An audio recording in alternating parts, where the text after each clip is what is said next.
Gun നമ്മൾ set ചെയ്തിട്ടുണ്ട് കേട്ടോ. ലേസർ എല്ലാം കണക്ട് ചെയ്തിട്ടുണ്ട്. ഒരു റീൽ പിടിപ്പിച്ചിട്ടുണ്ട്. റീല് ബ്രൈഡ് കയറ്റിയിട്ടുണ്ട്. പിന്നെ റബ്ബർ ഓപ്പൺ ഇട്ടിട്ടുണ്ട്. ഇതിൽ നമ്മൾ റിസീവർ കറക്റ്റ് പോയിന്റ് ചെയ്ത് വെച്ചേക്കുവാണ്. ചിലപ്പോൾ നമ്മൾ കൊറിയർ വരുമ്പോൾ അങ്ങോട്ടും ഇങ്ങോട്ടും പോയിന്റ് മാറും കേട്ടോ.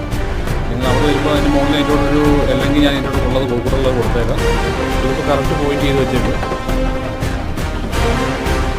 അവിടെ വരുമ്പോൾ എന്തെങ്കിലും ചേഞ്ചസ് ഉണ്ടെങ്കിൽ നമ്മൾ തന്നെ അത് മുകളിൽ അല്ലെങ്കിൽ നട്ട് ബോൾട്ട് ഉണ്ട് ഇവിടെ മുകളിൽ അത് അഴിച്ചിട്ട് ലെവൽ ചെയ്യുക. ബെൽറ്റ് ചെയ്ത് റെഡിയാക്കി വെച്ചേക്കാണ്. എല്ലാം ഫുള്ള് ചെക്ക് ചെയ്ത് നോക്കിയതാണ്. എല്ലാം വർക്കിംഗ് കണ്ടീഷനാണ്. ഒരു പ്രശ്നമില്ല. പിന്നെ ഇതിൻ്റെ വരുന്ന സമയത്ത് ഇതിൻ്റെ എല്ലാം സെറ്റിങ് നടന്ന് ഫുള്ള് സെറ്റ് ചെയ്ത് വെച്ചേക്കാണ്. ഇതിൻ്റെ ഡാർട്ട് റബ്ബർ പാക്കിലുണ്ട്. ഒന്ന് അതിൽ ഇട്ടിട്ടുണ്ട്.